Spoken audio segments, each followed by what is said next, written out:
Good morning. It is Wednesday, April 30th, 2025. This is day 4 of my bicycle trip across America. Please bear with me as I haven't had coffee or a caffeine pill yet, so I'm struggling. Anyway, you can see I started my water bottle wet wipe shower. That's a must every morning.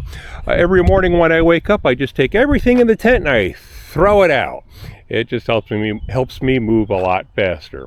Once my tent is empty, tarps off, the bottom mats packed away, I sit here and I give my tent a good shake.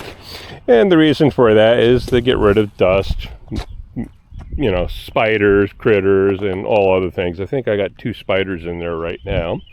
I also hang up my sleeping bag whenever I can. It helps lower the moisture content because when you sleep, your body gives off sweat.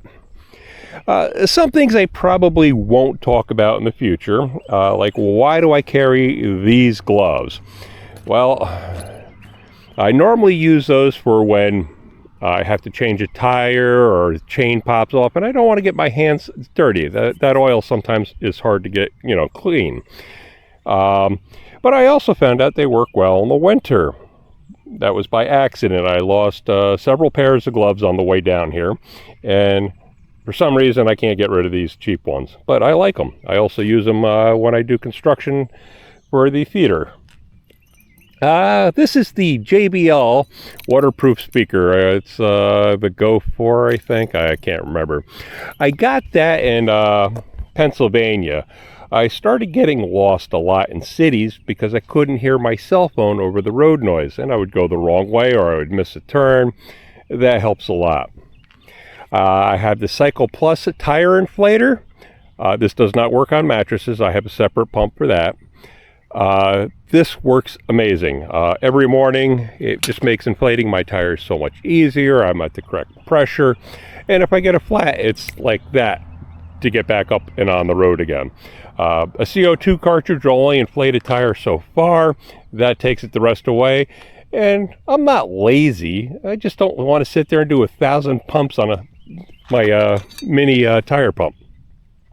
This is the Garmin InReach Mini 2. It is a satellite tracker. My oldest daughter, Alicia, she didn't want me to go on this trip without such a device. She was pretty adamant about it, so I got it. I could do 2-way messaging, but it's mostly this goes through my phone and back to her.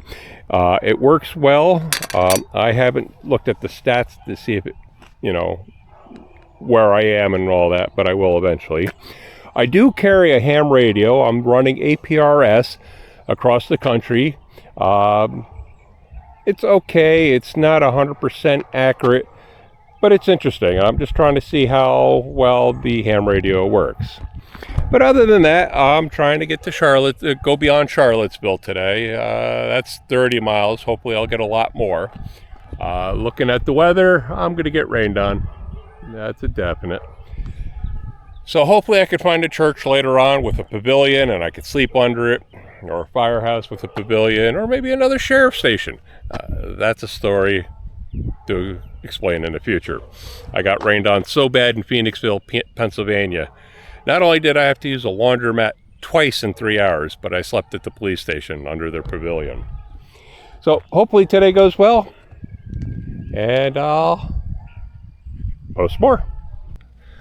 Another piece of kit that every cyclist should have is what they call a Silcox key. I think you get to say that. It's used for these type of water valves to let you get water. Sometimes these are behind a black door or any kind of colored door, and the key will open the door and turn the faucet on. This way you can get water in an emergency. I wouldn't do it if a store is open, but if the store is closed, it's late at night and you have no way of getting water, a Silcox key is invaluable. Spoke to a bike mechanic today. He really knows how to chain a conversation. Yeah, these puns are going to be really bad. Well, I made it to Charlottesville and looking to leave just as fast as I got here. Earlier I mentioned I had a daughter. I have a second daughter too, Victoria.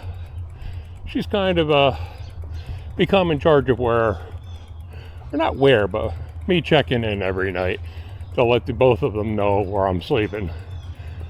They kind of worry. They don't like the idea of my stealth camping, but that's part of the adventure.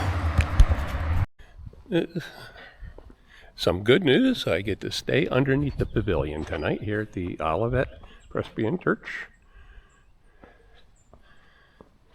I'll stay nice and dry. Bathroom and power, water all over the place. This is nice.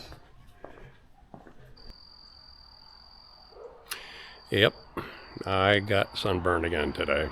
I actually looked for screen, couldn't find any.